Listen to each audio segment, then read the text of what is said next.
Good day to you. Good morning to Mr. Hanlin. 6 o'clock in the morning in Seattle.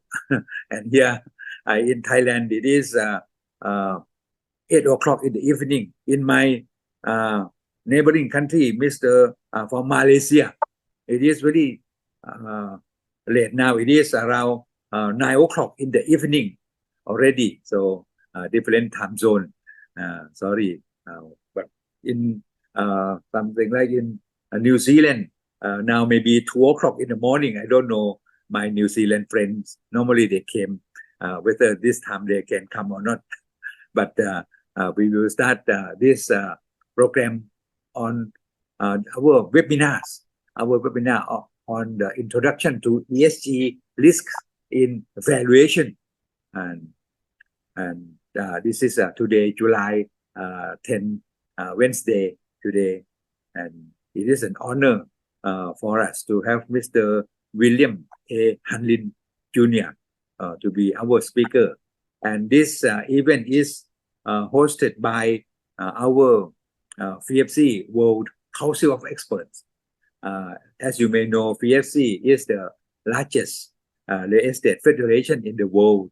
We have around 70 countries and have been in existence for 72 years. Frankly speaking, it is older than me, even if I look very old. So 72 years already. And in FIABCI, we have real estate developers, we have brokers, valuers like me, property managers, and other professionals. And in our FIABCI, we also have different councils. Say we have FIABCI World Council of Developers. All the developers will put together. And the president is a Malaysian, Dato. And FIABCI World Council of Experts, World Council of PropTechs, World Council of Brokers, FIABCI World Council of Experts. I am the president of the World Council of Experts. So any expert related to real estate in this council. And we also have a World Council of Valuers, appraisers as well, where Mr. Duncan is the president of World Council of Valuers. But today, this program is run by the FIABCI World Council of Experts on the introduction to ESG in valuation. And it is an honor for me to introduce our speakers today. And he is very famous. And as you may know, he is Mr. William A. Hanlin Jr. He earned a CPD, ICVS, CFE, CFD, and he is also the president and CEO of the International Association of Certified Valuer Specialists, IACVS. So this is very famous. And in the past, Mr. Hanlin also came to Thailand to speak for us as well. And he also has a program to speak in Malaysia in November. So it is a great opportunity if he could kindly come to Bangkok as well. So this is he's traveling around the world. And last year I met him in India. We both speaking for the another association, big association in India. And let me just introduce Mr. Hanlin a little bit. He began his career as a public accounting in 1969. Oh my God, in 1969. So that is a very long time ago. In 1969, that maybe I'm in grade 5. I'm in grade 5. And he also have skill in accounting, taxation, business matters, and financial management or something. So this is about himself. And Mr. Hanlin also has prepared numerous business valuation since 1984. that is his. Let me just see. Yes. Is there any chat here? Could you share the full screen, please? Later, Mr. Hanlin will share the full screen after his during his presentation. Okay. Close. Okay. Yeah.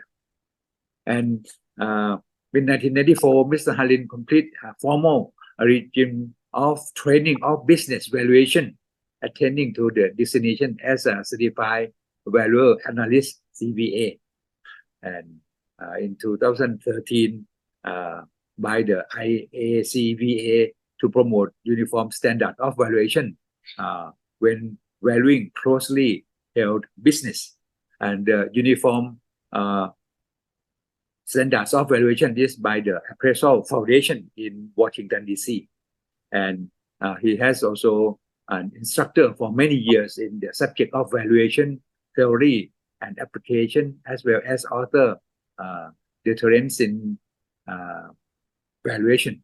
And in the year 2010, he was given an opportunity to be adjunct professor of valuation by the China Central University of Finance, Economic and Research Fellow of the Appraisal Institute based in Chicago.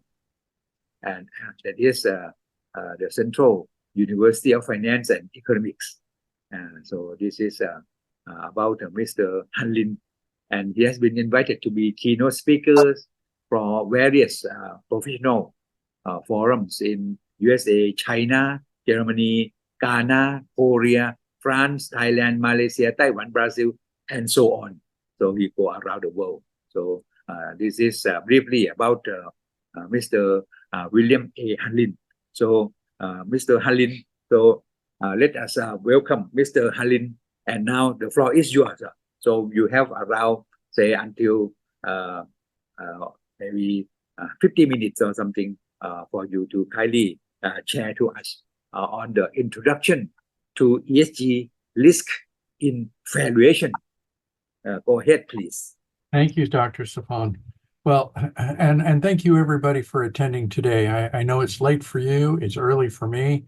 This is a subject that doesn't seem to want to go away, so we'll cover it briefly and tell you what we think the future holds. I'm using a slide deck that I actually prepared for this group in India, and I can't get rid of one of the pieces of the slide, so you just have to bear with me.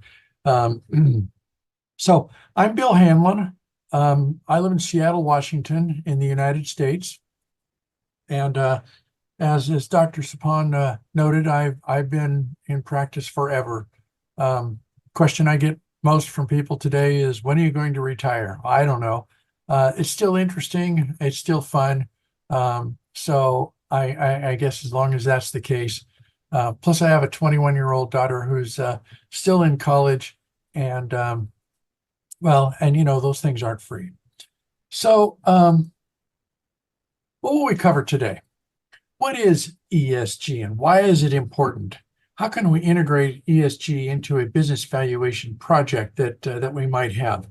And then what's next? And we'll cover these things.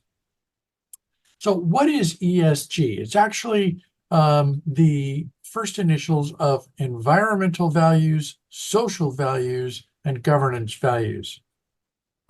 ESG began as an idea to influence modern ESG investing. You know, some people don't want to invest in a coal mine company. They want to invest in computers, and because they think they're cleaner. And so somebody came up with this idea that, you know, environmental values have a lot to do with what people are willing to invest in and how much. This came to some prominence in the 1960s and then kind of died away. But it saw renewed interest in 1989 when the Exxon Valdez left the Cordova, Alaska, and ran aground and spilled millions of gallons of oil. It was in the news for a long time about the damage that was done. In 1999, at the World Economic Forum in Davos, there was a paper on human rights, labor, and environment. And then in 2015, the Climate Change Paris Agreement was signed by a whole bunch of countries concerned with emissions that were causing global warming. Some regulators of public companies want annual reports on the ESG score, and I'll talk about that in a minute. And when I talk about regulators, I'm talking about those that regulate publicly traded companies all over the world. They think it's a good idea for the management of these public companies to say what's happening in their industry or your company, and how does their company rate with other companies in terms of their ESG score. And so really this notion of ESG risks has taken a hold because of the regulators' desire that the public that invests will have a better idea of what it is they're investing in. Now, that sounds like a big company issue, and it is. But the idea has trickled down to privately held companies. So let's just briefly go through what is ESG. In the E stands for environmental values, the carbon footprint, the impact on the environment. You know, in your part of the world, there in Thailand and in Malaysia, there's huge concern about cutting down the native rainforests and converting it to use to grow palm oil. Are these plants replacing the carbon scrubbing abilities of the native plants or not? It's also about what's energy efficient, green building techniques. Those of you who are involved with appraisal of property, you know that building techniques for new office buildings, for apartment buildings, for condominiums have changed. So there's systems now being built in for recycling water or using wastewater for heating and air conditioning systems. That use less energy. Uses of renewable energy, sustainable land use, water usage. All over the world now, we're hearing about the high temperatures. Yeah, we're having them here too. Not on a sustained basis like you do in Southeast Asia, but water usage has become critical. People want to turn on the tap and have a drink of water, or put it in the pot to boil for their food. And so scientists and technology people are also working on how to use less water. What's the pollution effect of this particular business? An automobile plant puts out pollution because it's processing metal and rubber and synthetics. Waste management. All right, so you have leftover stuff. What do you do with it? Does it go in a landfill? Does it get burned in a high degree incinerator? How is the company managing waste? And are they doing so on a responsible basis? And then the biodiversity impact, the overall impact, really everything concerning the environment, and what are the company's values with respect to the environment. So let's look at social values. You wouldn't think this was an area that could generate some risks, but social values concern a company's relationship with its neighbors in its community, and the dynamic workspace for employees. Are workers crammed up next to each other, with standing room only, with 1.5 feet between the two of them? Do they have concerns for the health and safety? You look at some of the vegetable or meat packing facilities, and you get on the line and you work, and you're standing at all this time, and you're shoulder to shoulder with the person next to you.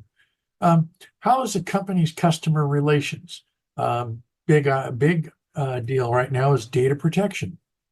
In the United States here, if your data gets hacked at a company, they're required to notify you that, oh, by the way, we had a hack and we don't think anything happened, but we're notifying you because the law requires us.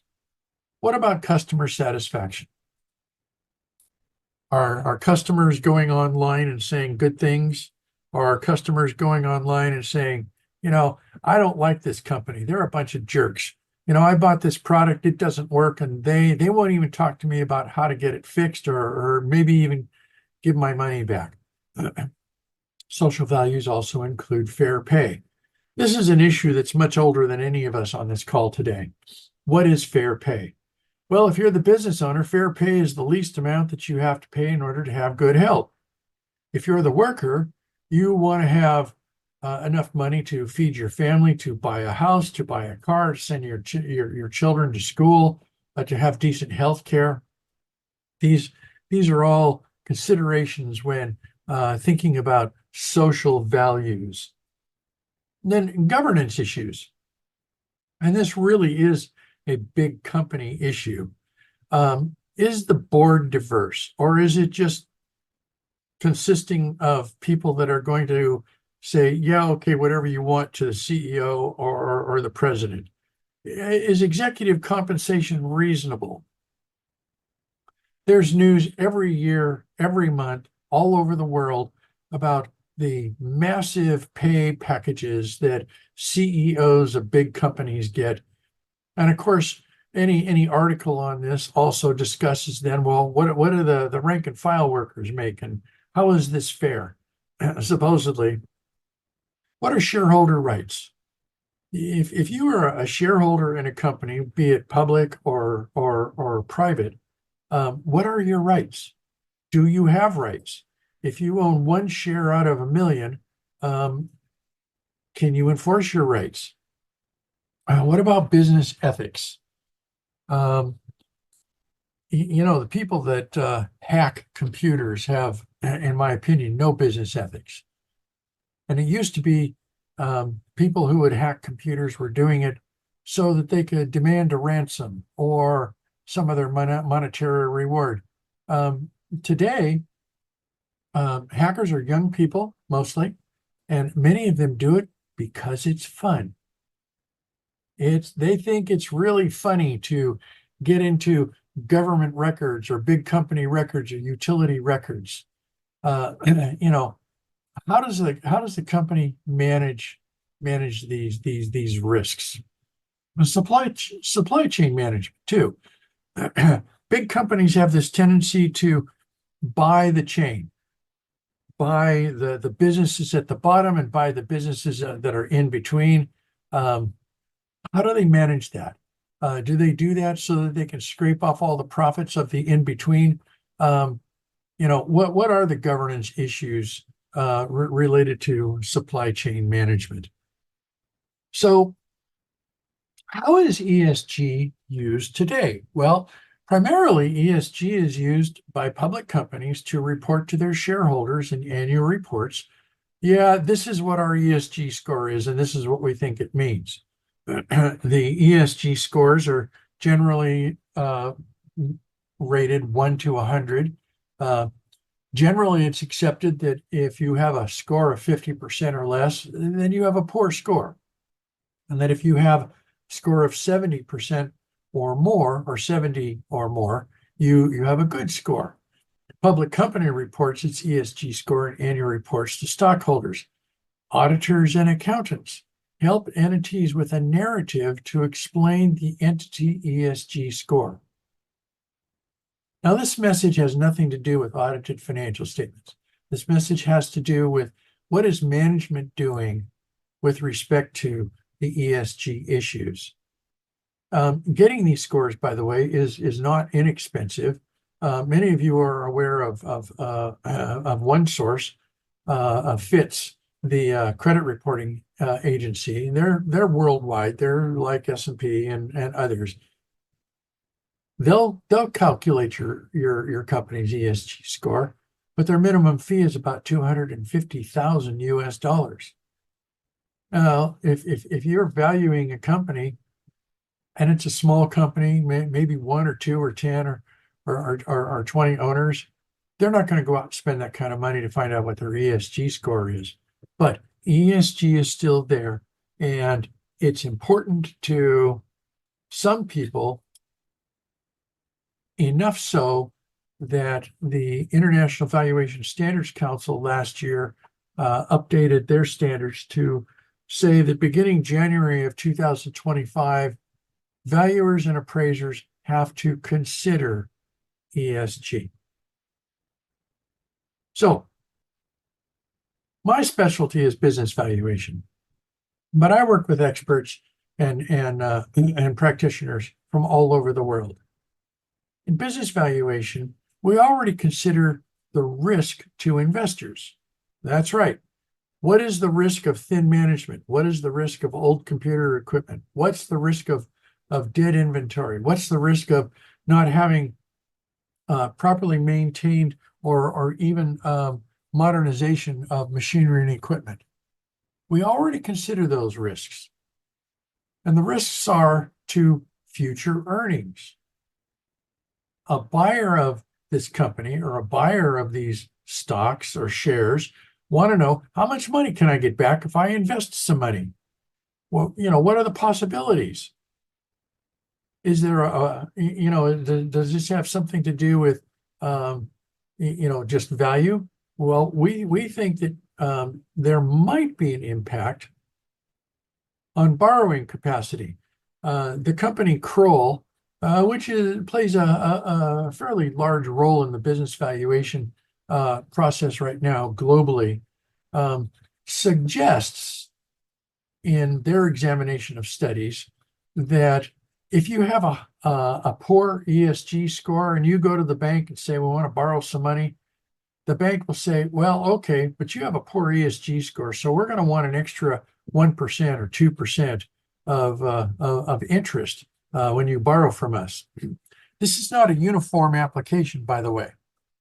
Right now, there are market factors that go into borrowing, but there's also a lot of different sources. There's banks, there's IPOs, there's private investment groups, venture capitalists, and of course the question in valuation is, will ESG make borrowing more expensive?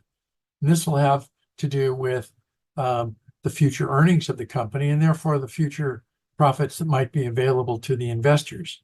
So a bank does its own evaluation before lending.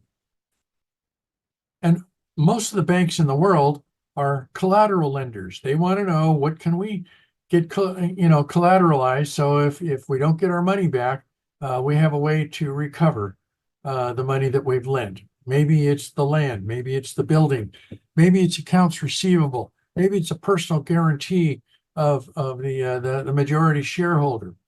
But banks already have this thing figured out. They want to know, what is the risk that the bank will not collect the lend funds to their customer. These influence also the amount borrowed, and not just the interest rate. Well, you want $1 million in a line of credit, but we've got these other things going on, so the best we can offer you is $750,000 at this interest rate. So it's negotiated. Bank tells you what they want, and the customer decides, are they willing to pay that? But it really has nothing to do specifically with ESG. So how does ESG impact business valuation? Well, it depends. Should the valuer consider a composite ESG score, i.e. the total of the ESG score for E and S and G, or should each E, S, and G be considered separately? Maybe this company has no governance issues. Maybe this company has no social value issues. Maybe they have a small environmental issue. So as you answer that question and ponder it, should ESG be considered in all business valuations? Well, IVSC thinks so, and so they've put it in their standards. If you're a member of IACVS, we think so too, but considering ESG is not the same as adjusting value because of ESG. Yeah, that sounds like an interesting proposition, doesn't it? And that's what dragged IACVS into this discussion about ESG is what are you supposed to do with it? What do we need? Well, we need data and data and data. What is a typical ESG score for each specific industry? You know, nobody can answer that question. We use industry information right now to develop a discount rate. Should we be using an expanded capitalization or a CAPM or build-up model that has another line for it, ESG adjusted discount rate? So I'm sorry. Oh, sorry. Yeah, me too. How would this ESG risk be incorporated into a WACC calculation? A lot of valuers around the world use the weighted average cost of capital, but there's no space in the formula of weighted average cost of capital to consider ESG. So if you're using the WACC, would you then consider a separate additional premium to the WACC to arrive at an appropriate discount rate? Remember, that discount rate is yours. You're the valuer. You're the appraiser. If you're calculating a discount rate, you own it. You own that. All the other stuff is provided by management and industry and reference material. Should projections in a DCF be adjusted for future mitigation of cost to correct? Now, what I mean by cost to correct, you know, it's amazing to me in my travels to go to different places to see different businesses and especially government organizations that are still using Windows 7. Yeah, as their primary computer programming, they use Windows 7 or a version below. It's not secure. And the biggest reason I get, especially when I talk to people in big companies, well, why are you still using Windows 7? I mean, we're at Windows 11, Windows 10 at the very least. Let's say, well, we don't want to spend the money. Wow. So if you're a buyer, do you want to see projections for what it's going to cost to fix that problem? How about in an appraisal of a building where the gutter system doesn't seem to work real well, and every time it rains, there's lots of pooled water around the foundation of the building? Should DCF be adjusted to fix this stuff, you know, in the projections? And how are asset approach valuations affected by ESG? Well, we talked about the rain and the gutter problem in real property, but there could be other issues as well. We had a client that recently, 5 years ago, sold off a small retail mall, and one of the long-term tenants had been a dry cleaning organization, and they weren't following the rules about how to dispose of the used dry cleaning fluid. They were just opening the door out back and pouring it out the back. Well, when the buyer wanted a level 1 environmental study done, they discovered this, and now my client who's selling, who didn't know about this but is responsible for it, ended up putting a good portion of the proceeds of the sale of that property into escrow to clean it up. Yeah, to clean it up. What about residential? Well, you could have a drainage problem. You could have a flood problem. You could also have an old development, and let's say an apartment building or a condominium that has old electrical wiring and utilities, and therefore, at least according to the local utility, consumes half again as much in power usage as something with more modern wiring. So if you're going to buy that residential property, say that apartment building, are you going to fix that? I don't know. You really need to talk to management. If they're perfectly happy with the cash flows that are coming in to pay their mortgage and give them some throw off money at the end of every month, then maybe not. Maybe they don't care. They already know what it's doing, and they're not buying it for what it could do if they would spend a lot of money to update elevators, power grids, wiring, plumbing systems. Replacing plumbing in a high-rise building is not a simple project, and it's expensive. Mostly it's the labor. So, are we prepared? Not yet, but we're getting close. IACVS is working on a publication that we expect to have out by September for best practices for ESG and business valuations, maybe October. And the focus is, does ESG create additional risks that affect value? This paper will include use of models to evaluate ESG risks. It's not settled. While there's been a lot of discussion over the last 5 years of what is ESG and should we pay attention to it, there's been no attention paid to how would we implement it.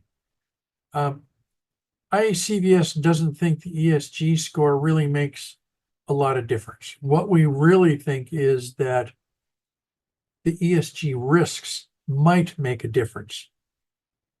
Our publication for best practices will include, some simple checklists. Did you go to the property? Did you see? What did you see? Have you talked to management? What do they say about E and S and G?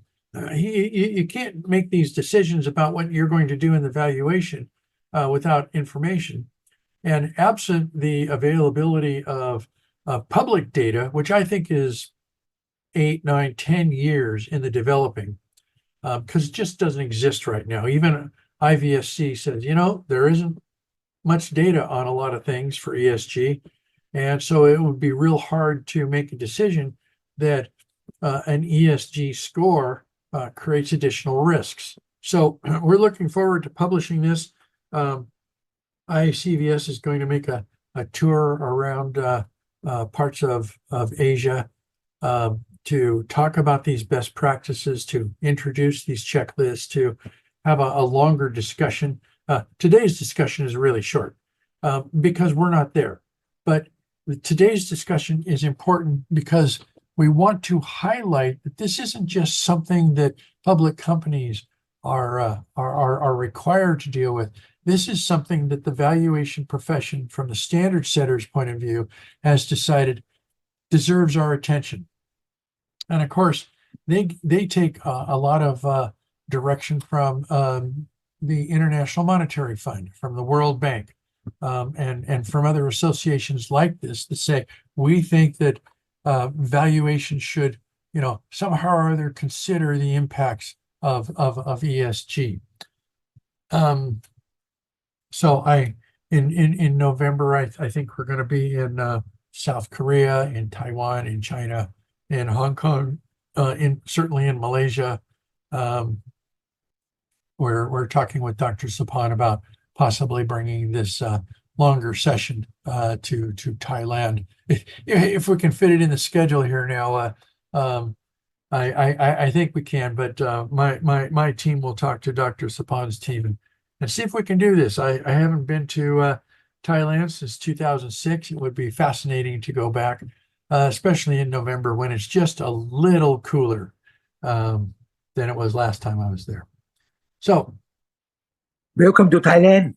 Yes, thank you, Dr. Sopon. I've had Lisa get in touch with you about possible dates, and if we can work that out, then I would be delighted to come. So, why is ESG controversial? Investors in public companies want either investments in companies that are ESG responsible, or they want an investment that will give the highest rate of return. Let me give you a couple of examples. The debate in the United States on ESG is raging. Many of you may be aware, or some of you might not, that there are huge funds available for investment that would be used to pay pensions for teachers, government workers, for big company employees when they retire. Now, what do those employees want?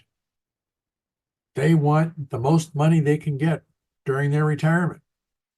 So if the fund that has their pension money decides it's going to only invest in ESG responsible companies, will that have a material difference, make a material difference in the amount of money that are available to these people when they retire?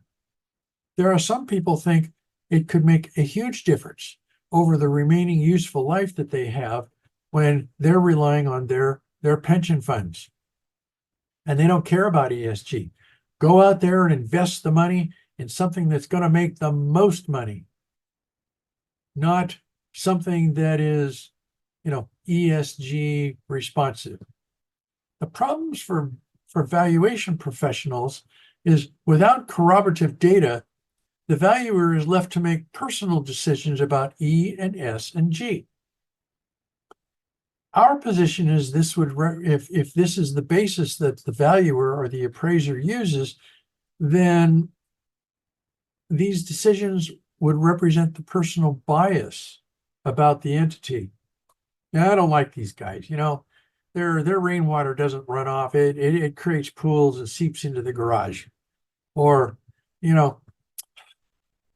these guys are not being responsible. They're polluters, or they take advantage of their workers, or they have a governance structure that only throws off money for those people that are on the board. That's a personal bias. It's not based on outside independent data, direct or indirect. And if the valuer is making personal decisions and that represents bias, then the valuer might not be independent. One of the hallmarks of our profession, be it appraiser or business valuer, is that we are independent and that we come up with information and a value based on our professional skills, not on our personal feelings. In my case, over the years, I've done lots of valuations of businesses that are subject to property disputes in divorces.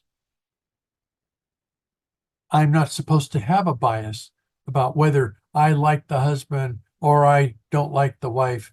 That doesn't enter into my work and my calculations. But what if it did? What if it did? And then we have a problem. Right? Then we have a problem. So we think there needs to be a balanced approach to this. And that's why we're working on this paper and practice aid for best practices for approaching ESG risks. It's not about condemning or approving of how the company comports itself. It's what are the risks to value? And that needs to be our focus on this. There's some urgency to this. We'd like to have this out earlier. When it's available, we'll let your society know. If we can organize ourselves to make a presentation in Thailand on this, we'll certainly make that practice aid available to those that attend. Right now, this is a very hot topic. When I made this presentation a month ago for this group in India, one of the members of the audience asked, is this even going to be an issue in 10 years? I don't know. I don't know. Are we going to come to our senses and say, yeah, ESG is interesting? Or are we going to be able to focus on some or all aspects of ESG and say, yeah, this is a mandatory thing? Also, the world is changing. You know, the world is and I almost hate this word, facing unprecedented climate change. And so many people who focus on ESG, what they're really focused on is climate change, the environment. This is a good thing to be aware of. Will the world wake up and do something about this? Eventually, I think it will, especially if it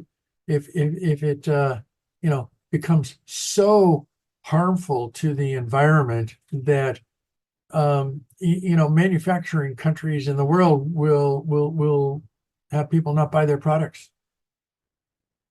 They won't buy their products, or they'll tariff them, or there'll be some economic fallout on it until government finally takes the issue in hand, because this is bigger than you or me or companies. This is a government issue. And you and I have no influence on what government does or doesn't do. As we've watched over the last 10 years or so, everything in government is about politics, and everything in politics is about my side versus your side. You know, right now in the United States, we're seeing combat politics. It's disgusting and it's tiring, but it will settle down, because it always has. It always has. Environmental issues will settle down because they must. Social values will always be a consideration, but I'm not sure about their direct or even indirect impact on value. And the same thing with governance issues. I'm not sure what governance values and issues have as an impact on value. Remember, value is about the money that can be made by the company going forward, not what it made in the past. What is it going to make after we change hands, after we sell the company, after we acquire the company? What are the earnings going to be that not only pay the bills, create a profit, pay the taxes, but pay money to investors, dividends or distributions? That's really our focus. And it could be that ESG is important. It's really up to the banking industry and the investment industry to tell us that it's going to have an impact. Right now, the only study that we have available tells us there might be up to a 2% difference in borrowing capacity, borrowing rates, maybe, but they don't tell us how you would get there. So it's time to make a start. We'll get this paper out on best practices. We would expect that it will evolve over a 2 to 5 year period as the whole notion of ESG and the discussion about it continues, and we see what happens. So the question was, will we even have to consider this in 10 years? The answer is, I don't know. I don't know. But if we do, it'll be probably slightly different than what we have now. So we do have time for some questions, if Dr. Sopon wishes. If you have any ideas or comments on this, please send me an email. We have a task force that's working on this project. The more ideas that we have, the better we can be at preparing this practice aid that we're working on. Otherwise, you're going to get what we think. And if you've got an idea or you have a comment, good or bad, I'd like to get them over the next 4 weeks. I think 300 people that attended this webinar in India last month. I think we got 5 5 comments, and those were all, good job, glad to hear, keep up the good work. If you've got something constructive or you have a question, let's get that question and, give us something else to think about. We already have a stack of research paper that's, about that high. We'll probably end up with, 100-page paper, including, templates and exhibits and instructions, but that's okay. I would rather have too much material than not enough material. Because if we have material, we have something to work with. If we have no material, we get to make it up as we go along, and we don't want to do that. So, Dr. Sopon, back to you. I think I'll turn off my screen share. Mr. Bills, I have a question. Your mic is off. Hello, Yeah, I'm here. I am M.K. Gupta speaking from India. Yes, Dr. Gupta, please. Yes. I want to know your views on the data available for ESG. Okay, will you repeat your question, please? My views on... Yes, Hello. Dr. Gupta, repeat Yeah, your am I question, clear in my please. question? Yeah, please repeat your question. My question is availability of data on ESG. There's very little data right now. And what data there is really pertains to these ESG scores that are available on public companies. And as most of us who, for myself, I don't value public companies. I will value an IPO, but once the company goes public, I don't get involved with that. And so for small companies, there's virtually no data, virtually none. And that's real unfortunate. First, we need somebody to stand up and say, okay, we're going to collect this data. And right now, there are no volunteers. You and I both know that organizations like Kroll that collect data, or Bloomberg, they do so because there's a market to sell that data. And they promote it to valuers and appraisers. There might be data, more data in the real estate industry because of all the rules worldwide about inspections and values, but it isn't organized in such a fashion that anybody can access it and say, okay, I want to know, what kind of ESG information is available on a 5-story tall 100-unit apartment building in my location. Some places have it, most places do not. Yes, sir. I think ESG equally important for real estate as well as plant building also, plant machinery. And more so in case of plant machinery where technology is changing day by day. It has a great impact on ESG. So it will take more time to have the data so that we can apply as per IVS. I think you raise a very important point, and that is innovation. Companies that sell machinery and equipment are always looking for a better way for companies to save money and therefore make more money. And they want to sell that new equipment, whether it's a field tractor or it's a canning machine.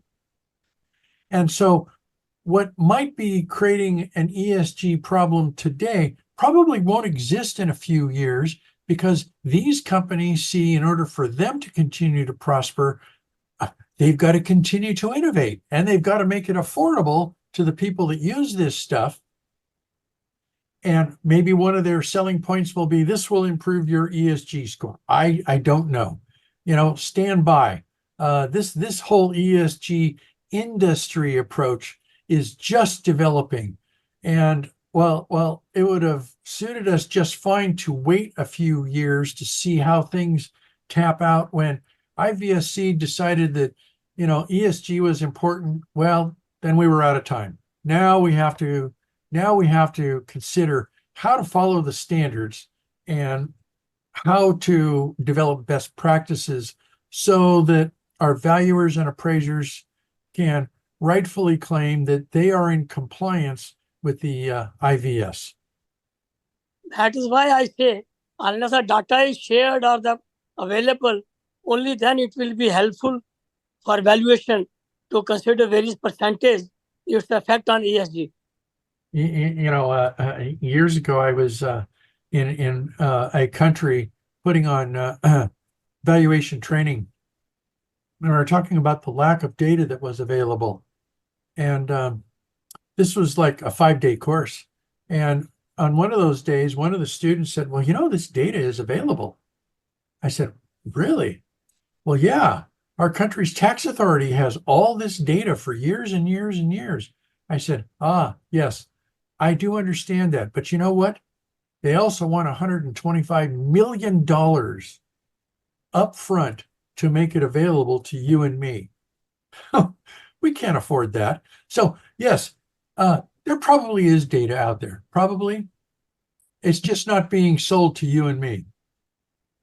And, as per SEBA protocol, we have carbon credits which are tradable, credit rating, everything is there. But especially for this standard, we are yet to have the data. And I think that should be expedited as early as possible. Thanks very much. I totally agree. And I'll tell you what, since we don't have the bandwidth or the authority to make companies share their data, maybe we'll turn around and put some pressure on IVSC to talk to these data hoarders about sharing their data so that we can fulfill the IVS wishes and wants about considering ESG. It all goes around. We can do what we can do. Then we have to encourage others who can do more in a different direction. IVSC has changed its relevancy over the last 10 years. It's been a remarkable turnaround. More countries in the world claim that they follow IVS. IVS works very diligently to have representatives to what they call the large stakeholders, like the IMF, like the World Bank, like other groups that represent economic interests in different parts of the world. That's their mission. That's their mission. But when those people turn around and say, okay, we're supporting your mission now, we want you to consider this ESG stuff. So they go, okay, well, let's all consider ESG, but they don't tell us how. I guess that's left to us mortals to figure out the how. Good. Yes. Any other questions? Any other question on this matter?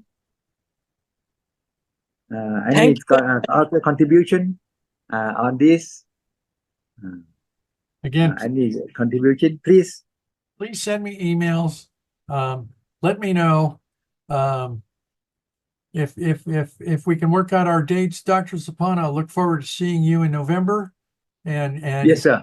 Your team. I think that you live in a lovely place. Most places that I go are, everybody's warm and friendly, and it's just perfect because it makes you want to go back. I have noted the email. I will put an email to you. All right. Thank you, sir. Thank you so very much. Yeah, so it is already 18 years when you came last time in Bangkok. Well, so, and I think it's time that I go again. Yes, please. Any other questions so far before I just wrap up a little bit? Any? Okay, supposed to be no. Mr. Elvin Fernandez, any comment, something? The former president of the IVSC, Mr. Fernandez, from Malaysia. No? Okay, so let me just try to summarize a little bit on this ESG. And we also understand that this ESG will help ensure our great performance after the company, so that we can attract more better manpower or a lower cost for us. So this is what our expectation. And the higher ESG score implies that will be higher value of our companies or our products or something. And the thing is, we have to minimize the risk so that our business will be more sustainable if we have the ESG. However, one thing is the sustainability. Is it a real thing or not? This means that our economic lives of the business, say if our economic lives maybe 20 years, the sustainability will expand our economic life or not. That may be another question that we have to think of it in mind. And another thing is the cost of avoiding ESG might be, if it is higher than the cost of applying ESG, it means that we should apply ESG. Otherwise, many factories, many manufacturers, they may avoid, and that can make more money instead of applying ESG. So that may be something that we have to keep in mind as well. And this is also reflecting the brand value of our properties or our companies. If we apply more on the ESG, this means that our brand value will be higher. And another thing is, according to what Dr. Gupta said, is that about the data. The thing is that our ESG report today may be sometimes subjective. Data must be something very objective. Say, I buy data when we value aircraft. We have to buy the data because we don't have enough data in Bangkok. We will have to buy data of different, say maybe 747 or Boeing or something from reliable sources. But those data are objective. But the data on ESG might be somewhat subjective. So this is something that we have to consider in mind as well. And when normally, so far as I understand, the ESG, environmental, social, and governance, the weight of these three may be 50% for environment, 30% for social, and then another only 20% for good governance. So this is the proportion of the score. Definitely every E or S or G, they have their own score, but this is the wage, 50%, 30%, and 20%. And in practice, so far as I understand, is that in our discount rate, if the list is lower, so maybe the value is higher, as we understand. But I also involved in the valuing something like coal mine plantation, and this coal mine plantation, normally they also in many NGOs may say that it is destroying the environment, so we should be emphasized on something else like the solar cell or something. And we also conduct a lot of valuation of solar cell in Vietnam, in other countries as well. But the thing is, sometimes it may be different because the coal mine plantation also very sustainable to some extent as well. So this is something that we have to keep in mind. But in real calculation is that in our discount rate, the net operating income, normally when we divide it by our discount rate, that is including first we have our capitalization rate. Say if it is real estate, for apartments maybe around 6%, for hotel maybe 8%, for shopping center maybe 10 or 11%, that is in real estate. But in company that may be something else. So we have the discount rate including the capitalization rate. And also, as we understand, when we value our business, is that the percentage of change of the NOI, the percentage of the change of the NOI. Say every year we have to calculate or estimate that the income, the net income, net operating income may be increasing 2% per annum or maybe 1% or annum, or maybe 0% per annum, or maybe even minus per annum. So this is something that we have to estimate for the percentage of change of the NOI plus the capitalization rate, and also plus the business life. Say when we value something very SME, say if they are tailor shop, tailor dressing, tailor something, maybe the economic life may be very short right now, because normally people won't buy, will go to shopping center to buy shirts instead of going to the tailor. So this business may be declining. So in this case, our business life that we calculate, maybe we estimated at around 10 years. So every year, the business life, the depreciation may be 10% already, if it is 10 years. Or if it is 70 years, the business life may be 5% or something. Yeah. And another last thing is the risk for this business. How much is the risk that we consider? And the risk may be also including in the our ESG factor as well. So this is something that we normally, when we conduct the valuation of business in maybe in particularly in Thailand or this Southeast Asia, when we go to do the valuation. Right now we are doing valuing irrigation dam and electricity dam in Laos, around 28 dams now. And we also have to calculate this, because some dam may be just maybe short period, but some dam may be long, maybe over 100 years or maybe 50 years.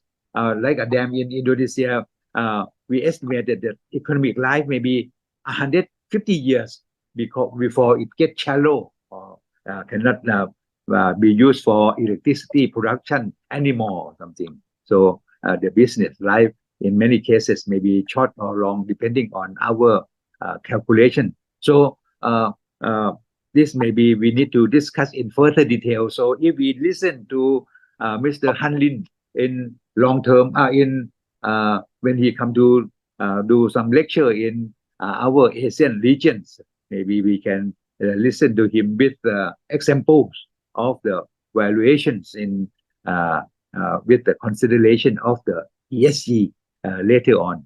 So this is something about our session for today. Any last word, Mr. Hanlin, for you, sir? Well, I appreciate the opportunity to speak to your group. As always, I expect we'll do more of this in the future. It won't take another 18 years for us to reconnect. Yeah. Okay. Anything else from the floors? Any? No. Okay. Well, enjoy your evenings, and thank you very much. Yeah. Thank you very much. Take care. God bless you. All the best to you, and see you later. Bye bye, everyone. Good night.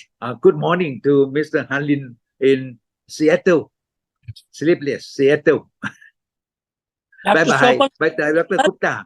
For a nice session. Mr. Hanlin, maybe you can kindly send us the PowerPoint as well, so that I can disseminate to our colleagues.